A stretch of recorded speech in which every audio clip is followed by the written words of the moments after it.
would have been. Where did you dig up that old fossil? Going to Toshi Station to pick up some power converters. That's no move.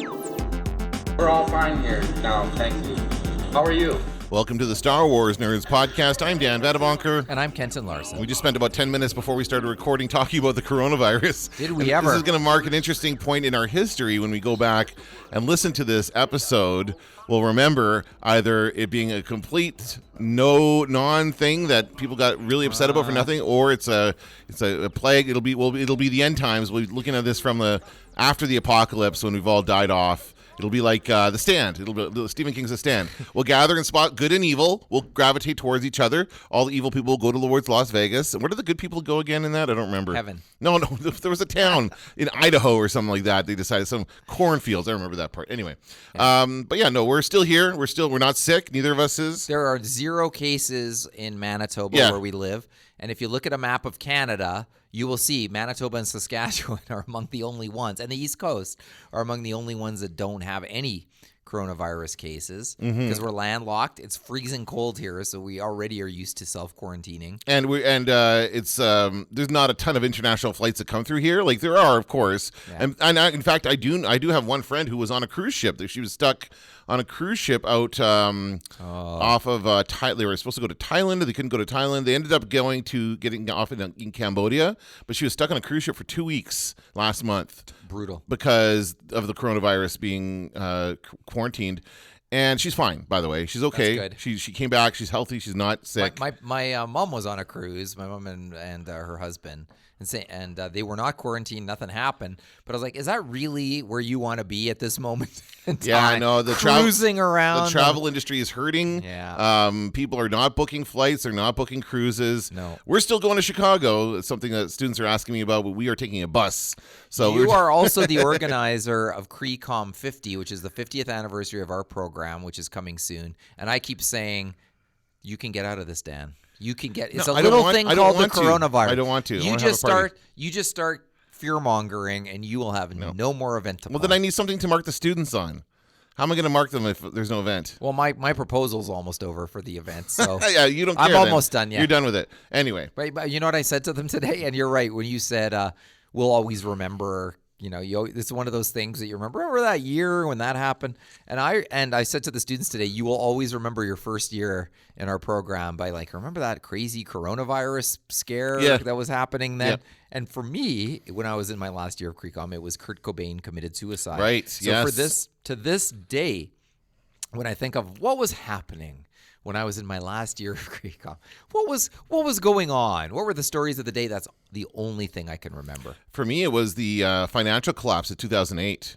Oh. I was going into second year, I believe. And yeah, that was when Wall Street collapsed and all that stuff happened. I remember that day specifically. That was a big news day for sure. Wow. Really, I don't even remember stuff. that. Yeah. The Wall Street crash of 2008. All right, but we are here to talk about Star Wars. I finally did finish. Oh, that's right. This is Star Wars. Was there ever been any kind of pandemic, anything in Star Wars? I don't know. I don't think so, but it certainly is something they could explore. Yeah. Like, what about a disease that just affects Force users? What about that? It travels through the dark side or something like that. By the way, Baby Yoda has coronavirus. Did I mention? He's not going to survive. That little beggar goes from port to port. So. Anyway, I finally finished Fallen Order, Jedi Fallen Order. So we're going to talk a little bit about that. We're going to talk about the story specifically and maybe try and find some good aspects of it because I've spent the last few weeks complaining about that game. The gameplay itself, it's no secret that we're not a fan. Yeah. But the maps. Lots of different things. Yeah. But we're trying to focus on the positive But today. the story, I love, and we'll talk about it. I'm curious to hear what you have to say about it. I'm worried that you're going to hate it. But first, let's talk about some Star Wars clickbait. Ojaba. What? How? What are you talking about? Huh? What? Goodness gracious me.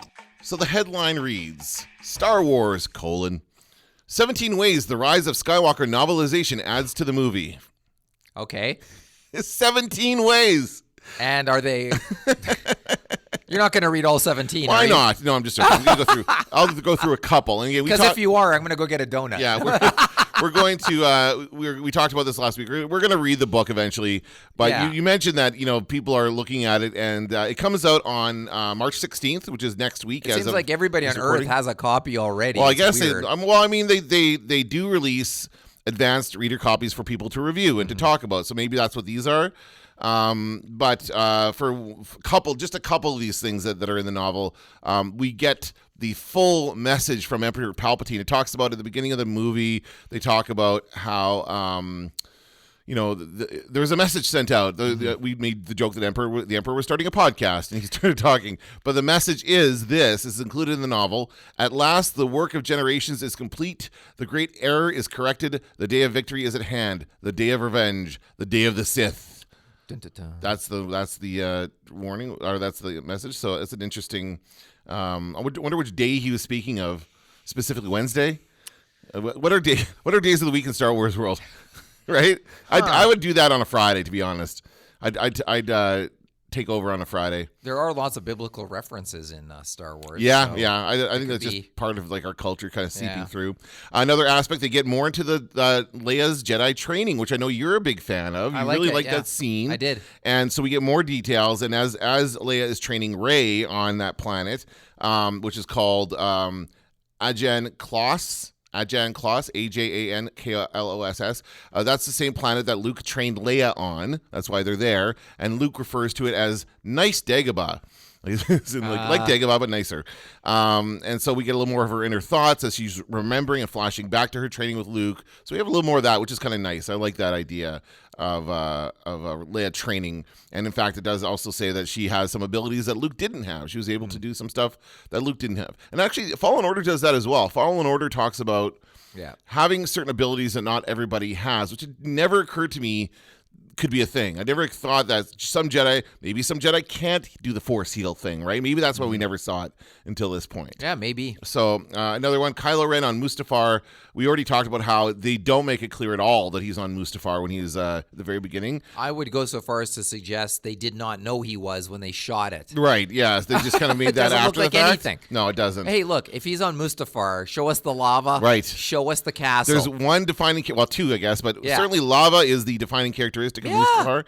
There's got to be lava.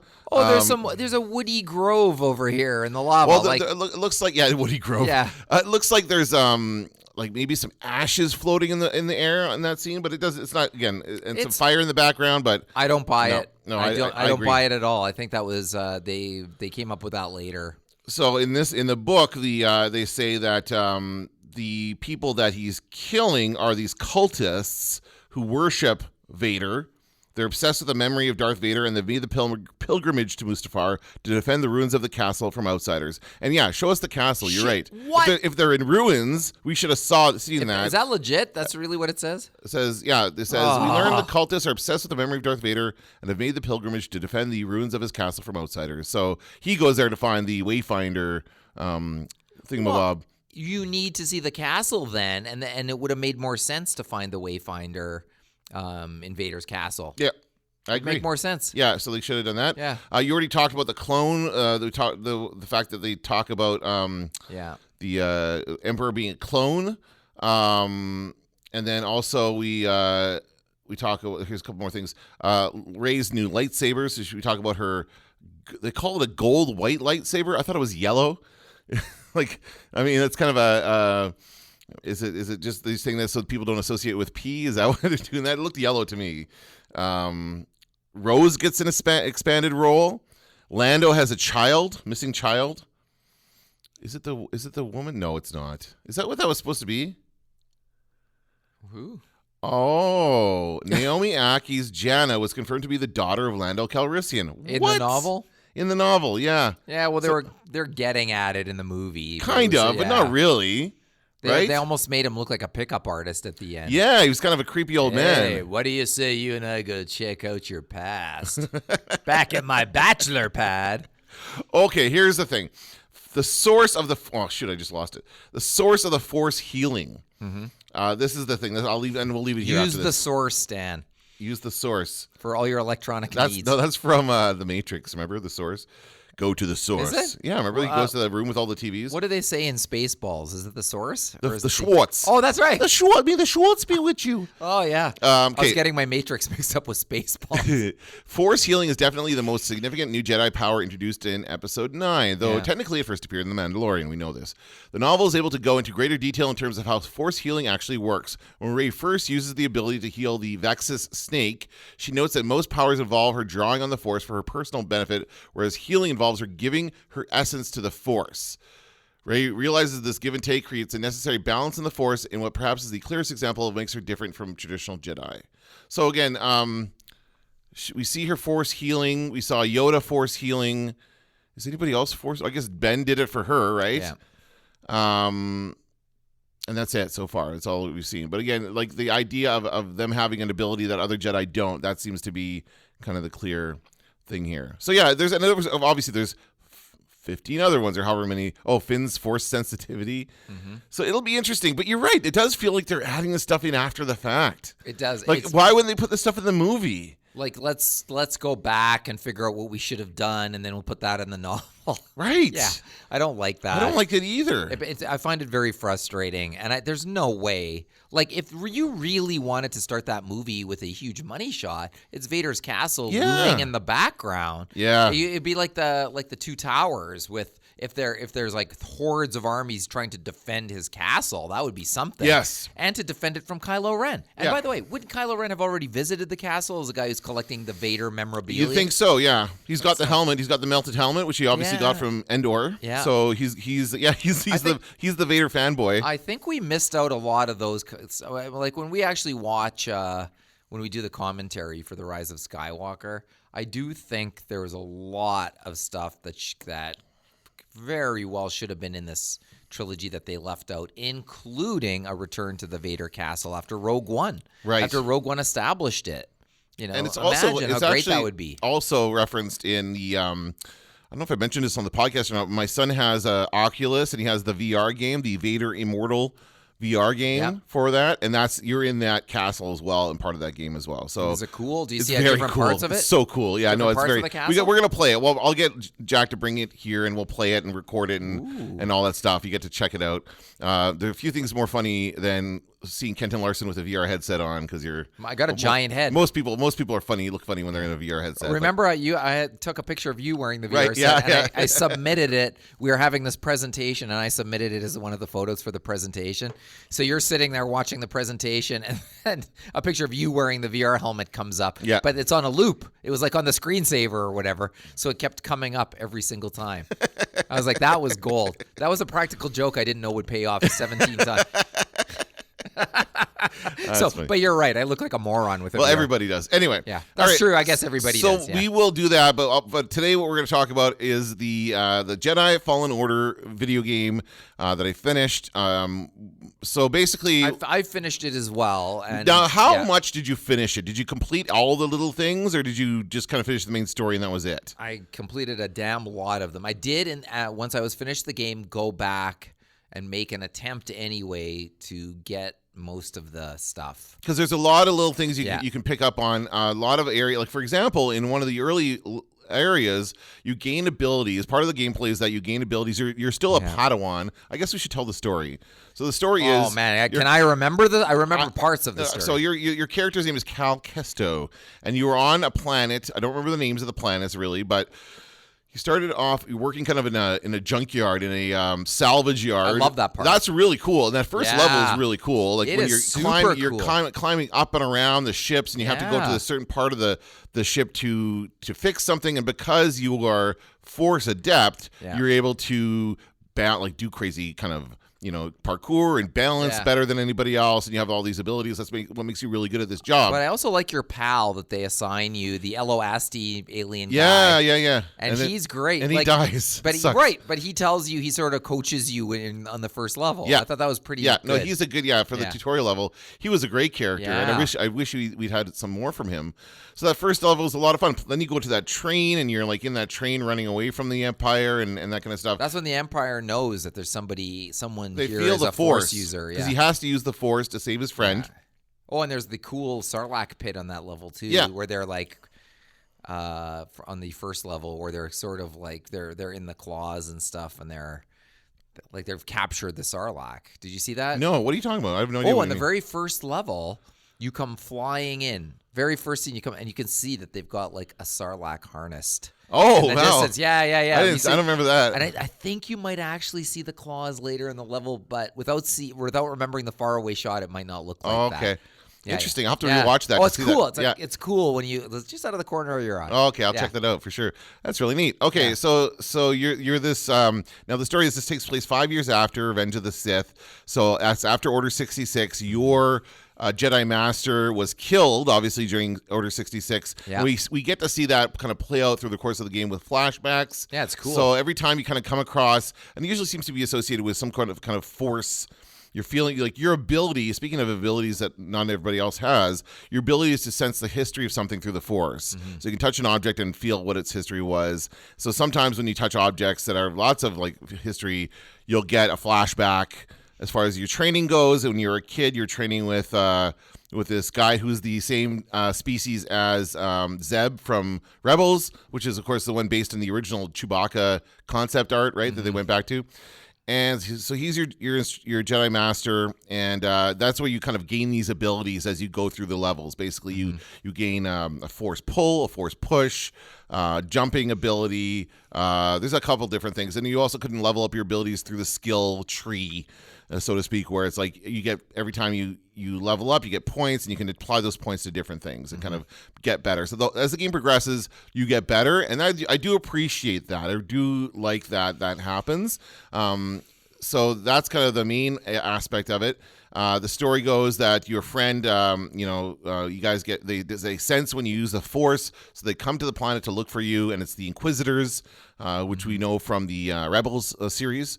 And they end up stopping you. They chase you through a train. It's this crazy, like a great train robbery kind of thing where you're running on the top. It's just like in Solo. You're running along the top of the train and all kinds of stuff. It's a great level, and you're taking down these stormtroopers. And again, that's also part of the tutorial of it because you learn how to parry and how to block their shots. It's not easy. No, it isn't. It gets easier as you go along and you earn the points and all that stuff. But and then of course they catch you and they kill your friend.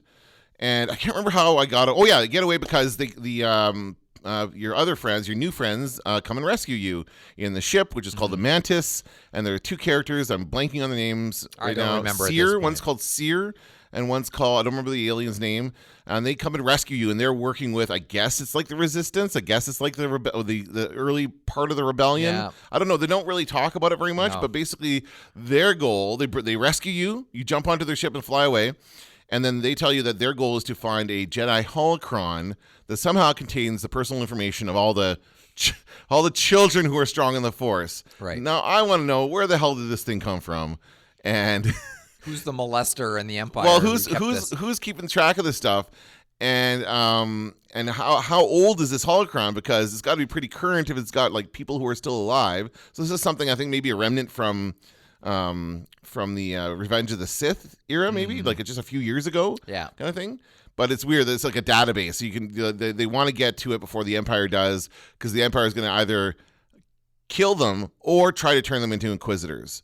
Like this is kind of this game gives us a lot more insight into the whole Inquisitor thing. It's basically Darth Vader's project, his pet project, where he finds people who are strong in the Force and he turns them to the dark side, and it looks like they do through torture.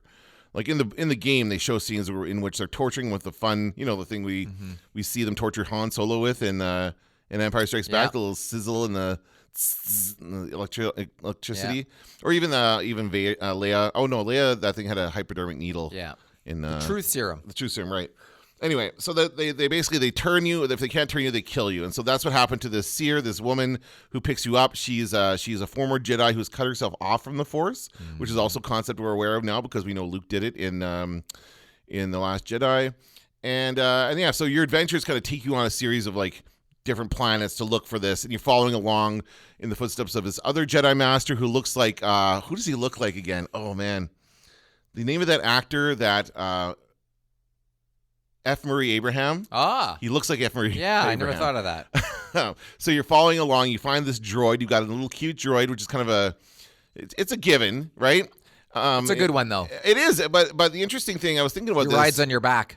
Yeah, he rides on your back and kind of looks over your shoulder. And it took me forever to realize how to use him to run down those wires. Yeah, you use him as kind of a zip line guy. It took a while. It's not. It does not help you out much. No, that's funny. And then eventually you get the ability to go up the zip line. He's got a little motor in him. That would have been real helpful, like about 3 levels earlier. But okay. Well, that's the point, though. That's how I started. I started this all by saying you gain abilities that allow you to go back to the levels and access areas that you weren't able to. So what? Like, if you've played through a level, you've played through a level. I hate that.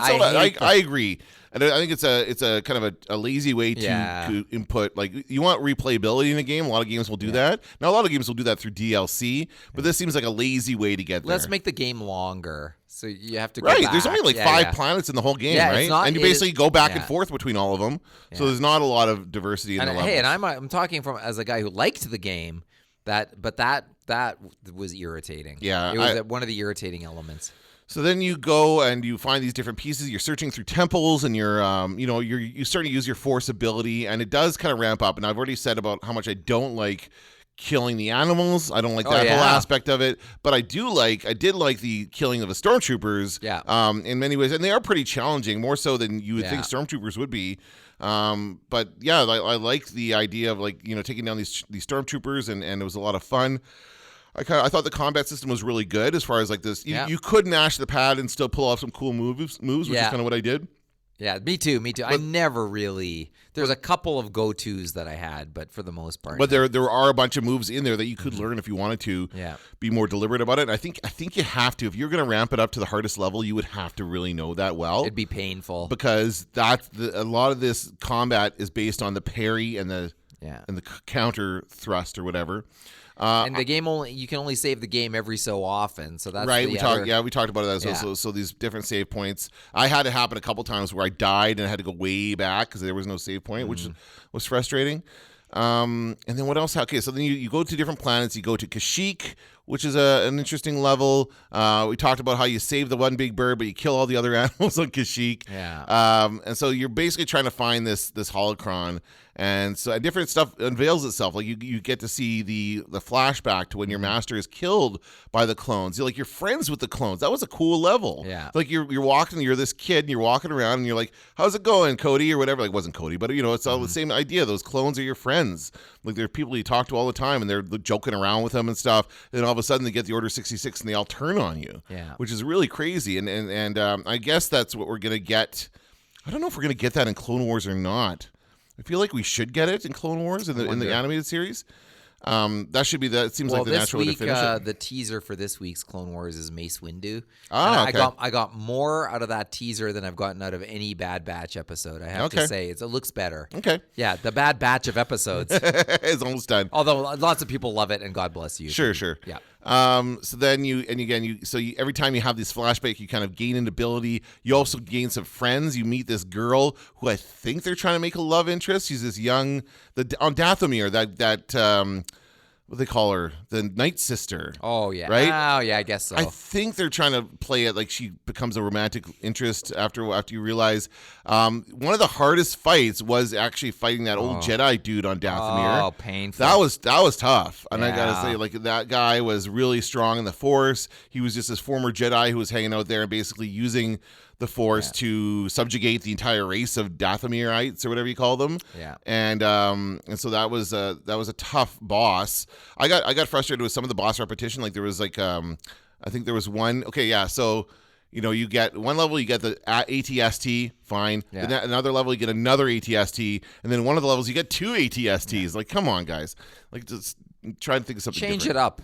So and then, I think I beat that Jedi guy just by, and it was so ironic because I tried to play it the right way and I just couldn't beat him, and then I switched to just hammering him every chance I got, just hammer. And you get through. Get through eventually, and then in the end it worked. Yeah. Because every once in a while you'll get the level where for whatever reason, and one time once he got stuck and he wasn't able to move, and I was like, oh, here we go.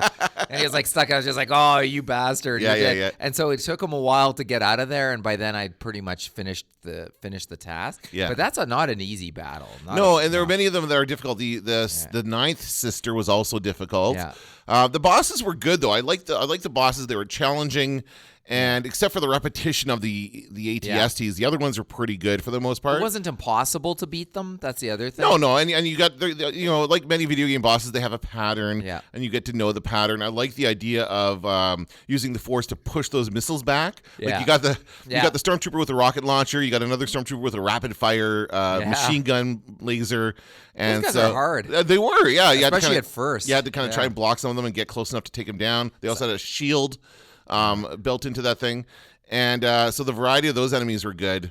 Eventually you get to whatever the final planet is, and you get a full. Well, it's one of the planets you come back to in the end, and you have to open the temple. And then you what else happens? Well, basically you've got the full crew. I got the achievement of the full crew because I brought that little animal on board as well. There's like a little animal, these little creatures. When you go back to that final planet, there's these cute little creatures running around, and you talk to one of them, and then it says, "Oh, he's joined your crew." I don't think I did that. Anyway, no. But then you get back there and you go through the whole thing to face the second sister, who's the main kind of bad guy throughout the game, right? And you go to this final thing, and you fight her, and you beat her, but then Darth Vader shows up. Boom! Like that was a big surprise and very exciting. I was excited. Same like, for me. I did not think in a million years we would get. We'd get that. That's pretty awesome. Yeah, it's scary. It is. It's actually a frightening. They make him frightening. Well, in much the same way they do in Rogue One, right? They have like just badass Darth Vader. And you're like, oh shit, what am I going to do now? Like you cannot, as hard as these other enemies were, they're nothing compared to Darth Vader, right? So what are you supposed to do? And you end up running. That's what you end up doing. You run away. I run away. It took me a while to figure out that very first. He killed me about 10 times, and then I realized, there's a little thing up above his head that you have to crash down. You have to pull it down on him. Yes, and it took me forever. I was like, I'm such an idiot. I didn't see that. Well, you're supposed to see, the things that you can manipulate with the Force kind of have this blue glow to them. So you don't see that blue glow. No. But I have to pull that down on him. Then you get away. Then you run him across a catwalk and through these other things. You have to fight your way through stormtroopers. And you think you're away from him for a moment, but you're not. No, and he comes back. There's a big leap you have to do that's really hard. Yeah. Too, like you're running through the stormtroopers. I have to say that final level, actually, I really enjoyed the final level. Me too. Because when you're fighting the stormtroopers, like before you kind of get to the Vader part and you're just fighting your way. Oh, you're the underwater base at that point, right? Is that what you were? Yes. Yeah, right. I love that. You're in the underwater base. And so you get to swim your way in there, and you're kind of going through the tunnels, and there's just a ton of stormtroopers, and you just rip right through them. Like, you're really strong in the Force at this point. So, and you become a Jedi, right? That's the story, is that this woman, I like how she dubs him a Jedi with the lightsaber. It's like, is that really the way they do that? I don't know. It seems dangerous to me. Yeah. It seems like you could take off an ear with that thing.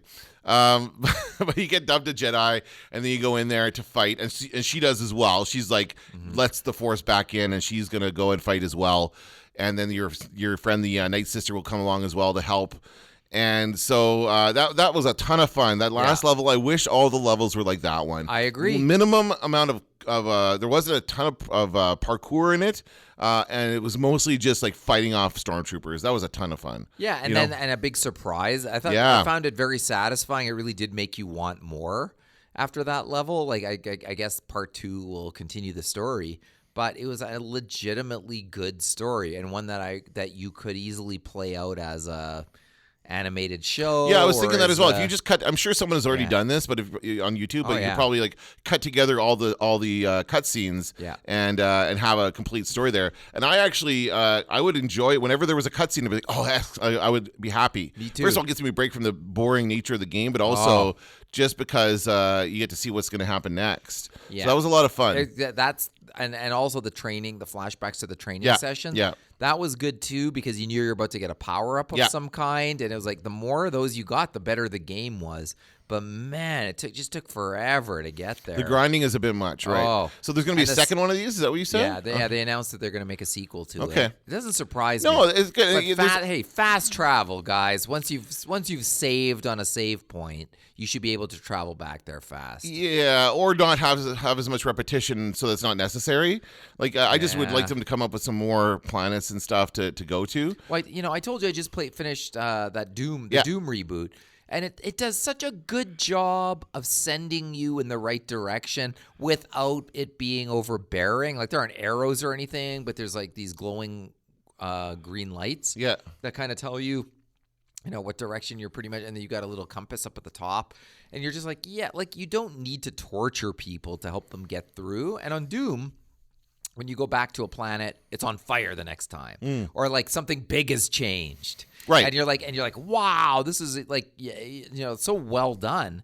I played Doom and I was like, wow, I'm shocked. I expected Doom to be to be emotionless, kind of just like, it's just like the usual, stuck in a maze, shooting everything. And it was like actually pretty good, I have to say.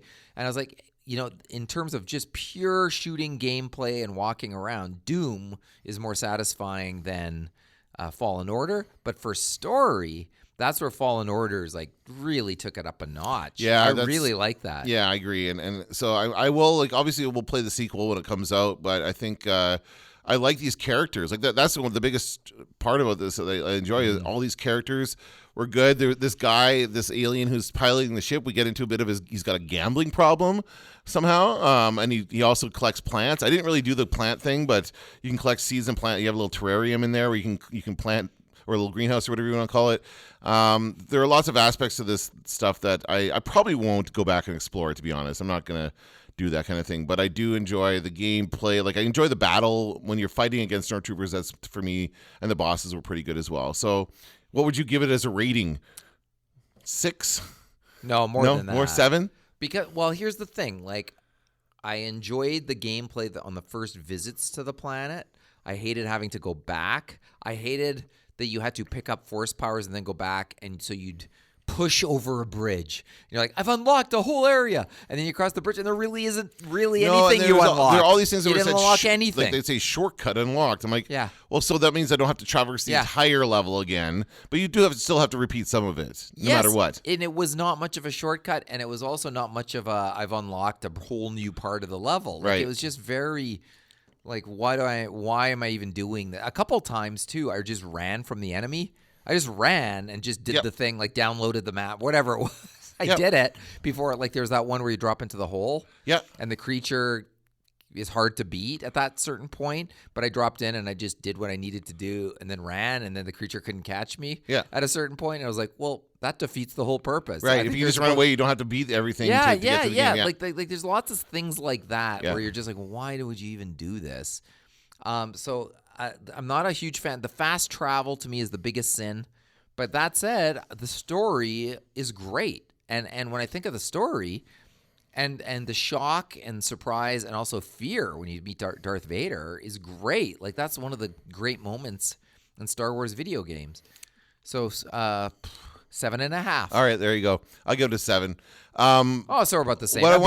B plus. One thing I also want to say, I forgot about, is I like that when the bounty hunters show up, when they catch you and they bring you to that kind of arena where you have to fight. It's kind of just like in episode 2 where you have to fight all those creatures, and so that was fun. But then after that point, bounty hunters will just show up, kind of randomly, and I like some of the design of those bounty hunters are really cool. One was like this droid that looked kind of like a mech.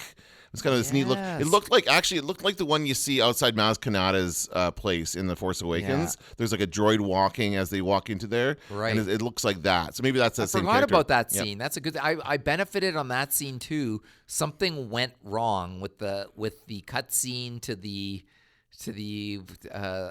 guy who killed me over and over was like I think it was a bounty hunter. Okay. Who slides down the rope. It's a bounty hunter, yeah. Okay. Yeah. So he slid down the rope and he killed me like 10 times. And I was like, oh, this guy's tough.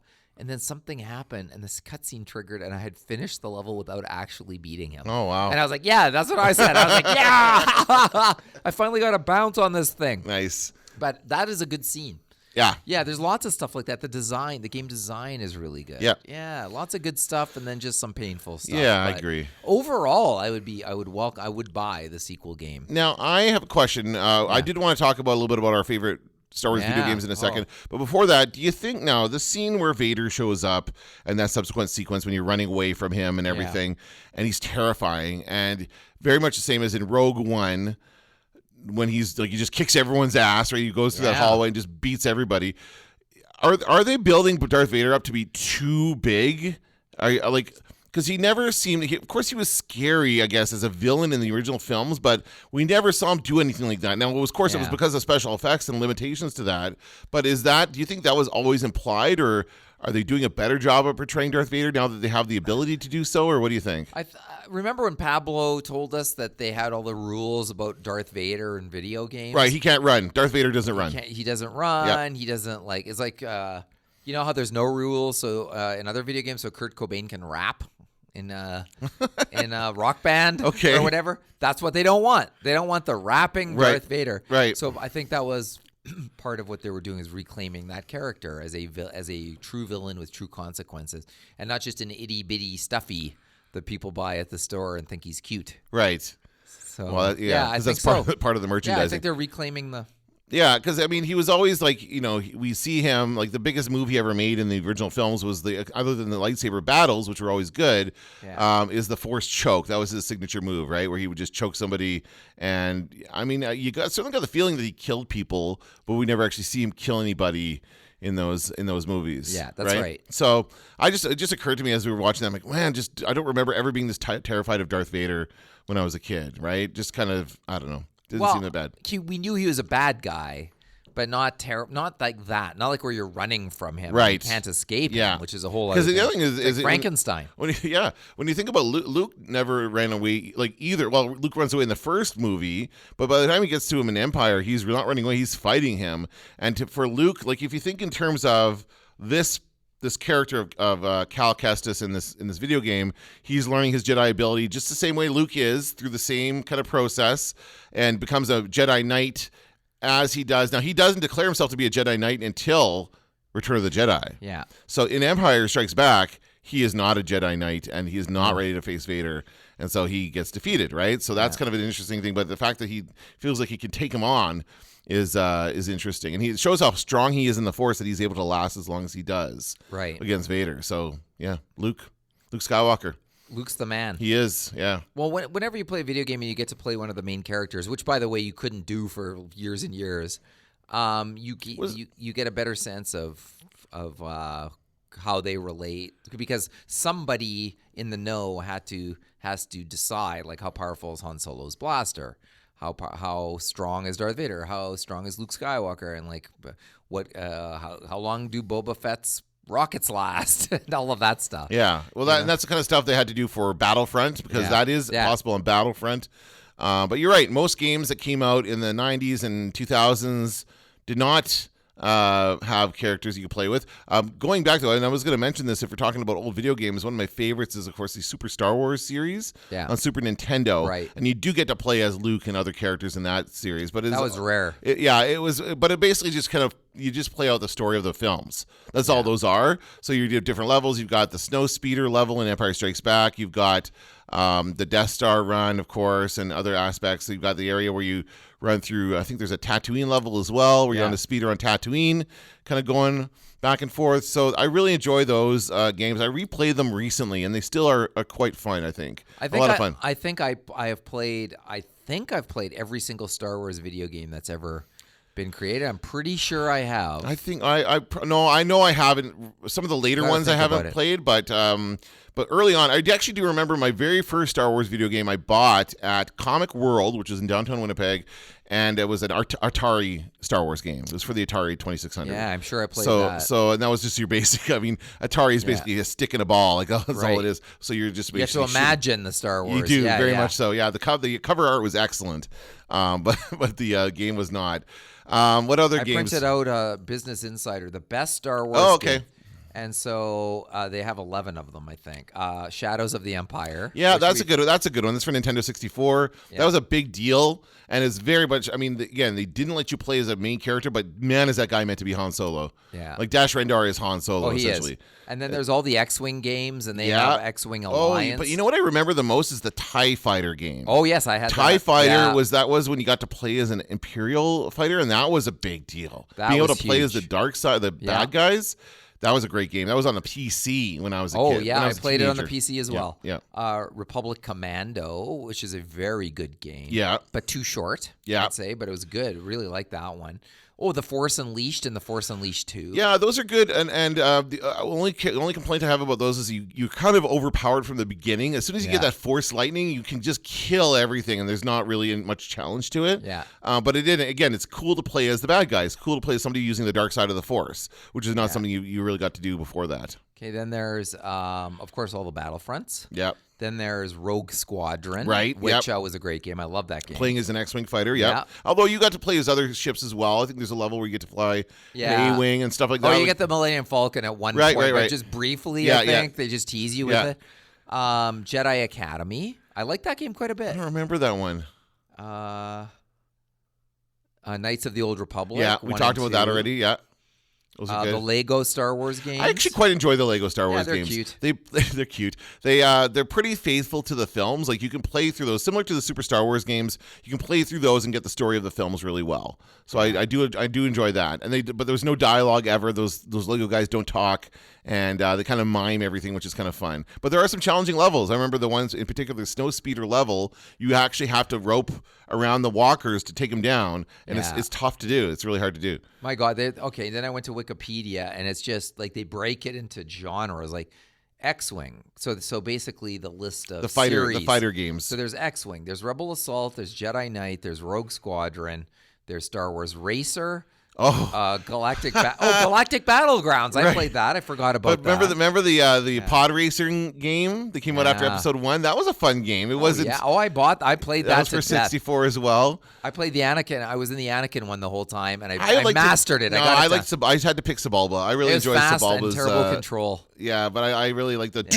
Yeah. I love the sound of Sebulba's speeder. Starfighter, Knights of the Old Republic, Star Wars Galaxies, Battlefront, Empire at War, The Force Unleashed, the Clone Wars animated series. Oh, I never played that one.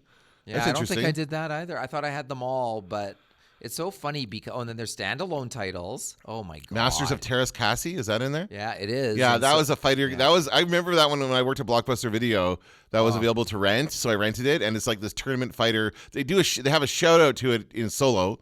Because what's her face is a master of Terras Cassie. She knows the form of martial arts, but essentially it's like a tournament fighter game with all these different Star Wars characters. Wow! It's like Luke Skywalker. You could be Luke Skywalker. You could be Han Solo and stuff. But it's like fighting against each other in a Mortal Kombat style tournament. Kind of weird situation to be in. It is weird. But there's so much in here that I forgot all about. Force Commander, Bounty Hunter. Star Wars Bounty Hunter. Oh, yeah. I played that. They should make a Mandalorian game. Oh my God, Vader Immortal, of course. So now what they're trying to do is they're like using the video games as it used to be. The video games were just like another way to tell the same story as far as the films are concerned. But now video games are telling different stories. So they take that and they're using it as part of this kind of shared universe of Star Wars. So they're telling other stories within, which is exactly what Fallen Order does as well, right? So I think it's interesting, but I think they shouldn't be afraid of making video games based on the current, like The Mandalorian, like current properties that kind of take you through. One thing I miss about the newer games is that there's no more like film adaptation games. They're often were not good necessarily. Any general film adaptation game was not necessarily good, but sometimes they were, and it was a lot of fun just to play through a different version of that story. Like kind of like Back to the Future and stuff. There was some really bad games on Nintendo for those kind of movies. There's a difference between the ones that were rushed out and the ones that were well thought out. Or I guess the classic example is E.T. for the Atari, right? That's the one everyone talks about. So yeah, I do enjoy the Star Wars games. Again, if I could revisit any of them, I would like to revisit Knights of the Old Republic. I've said I've played it on my phone. It's not as fun. I'd like to see it remastered and re-released on a console. And I'd like to have what was the other one I thought about the other day? The original Battlefront, not the one that's out, but the one for the original Xbox. Right. Remember that one? And part 2. Yeah, because you could be a clone trooper in that. Yeah. I know you can be a clone trooper in this one as well, but it's not quite the same thing. No. It was those two games really did that well. They did it so well. I love the jetpack stormtrooper in the original Battlefront and some of that stuff. It was just perfect design. Yeah. And it's good. It's just a good these days, of course, they have all this online play and that kind of stuff. And I like that Fallen Order doesn't really have that. Like, it's just a storytelling game, and that's good. Part of the problem with Battlefront, even the second Battlefront, which was better because it did have a story mode, but still was not as good as I would say Jedi Fallen Order is better than Battlefront 2. Yeah. I would agree. That's a more compelling story than I the one agree. we have in Battlefront 2. I Because in agree. Battlefront 2, you kind of start off as the bad guy and then eventually go over to the good side. I never bought it. Oh, no? No, I mean, I didn't buy the idea. Oh, okay. And I played Kelly. Oh, that's right, Kelly Loaned me, wanted so to- I yeah. literally did not buy it, and I didn't buy it. I didn't, okay. Yeah, and the whole gift box that has to open to get you That your- whole, yeah, but like they, that got, they fiasco. came under a lot of fire for that kind of stuff, so they got rid of that kind of thing. But I don't like I just want them to create a standalone game that works, and that's I guess what they did with Jedi Fallen Yeah. Order. But they need to amp up the creativity as far as bosses, as far as level design, Yeah. and put more time into it. I think they do have to try and hit these deadlines. They want to come out with one big game every year. I think Yeah. that's what they're doing. And so this year was Fallen Order. I don't think we'll have a Fallen Order 2 next year or this year rather. Oh, you don't think so? No, not No, this year. not no. yeah, but they're gonna have something else come out as far as like a video game. I guess we should see. I'm gonna check and see if the announcement date is out for Fallen Order 2. Oh, this is just an article ripping it apart, saying here's what they need to fix. Good. Oh, Yeah, here. I've got one here. It says Star Wars Jedi Fallen Order wasn't perfect. Regardless, it did deliver something fans had been clamoring for years: a single-player Star Wars adventure with plenty of lightsaber action. Now the next one, and again, it's still EA working on this, but they're working on what is it called now? Oh, it says is that's going to be a very unique experience. Well, what the hell does that mean? That's your favorite line. Unique experience, a unique Star Wars experience. What does that mean? It means It's not going to be a shooter. It's not going to be. It's going to be different from any other Star Wars game. someone pours boiling hot water on your head when you're playing While it. while you're in the game too. Very unique. Never happened before. No, I don't know. We'll see what happens. But I guess it's a shame that out of this whole thing. Okay, one of the things I was going to say before we go here, I was going to say that one of the strengths of the Disney era Star Wars has been their ability to create good droid characters. That's something that we didn't really have that before. Yeah, but at the expense of cutting out some of our favorite Right. characters. No, yeah, you're right. Because they have Yeah. because R2-D2 and 3PO are not as prominent. But also 3PO got his moments in the most recent Yeah. movie, but not R2. no, R2 was Yeah. Anyway, but the other thing, one of the negatives is that they scrapped LucasArts, which was the video game arm of Lucasfilm, who created all those games that you just mentioned. That was the company that made them, and they were dedicated to making Star Wars games all the time. That's all they did. Now that doesn't seem to be the case. They're kind of farming it out to EA. EA's got the license right now, and they get other studios to develop for them, but it's frustrating because we don't seem to have as much of a variety of games out there as we used to, right? Yeah. There's a lot of great. We should revisit an old Star Wars game.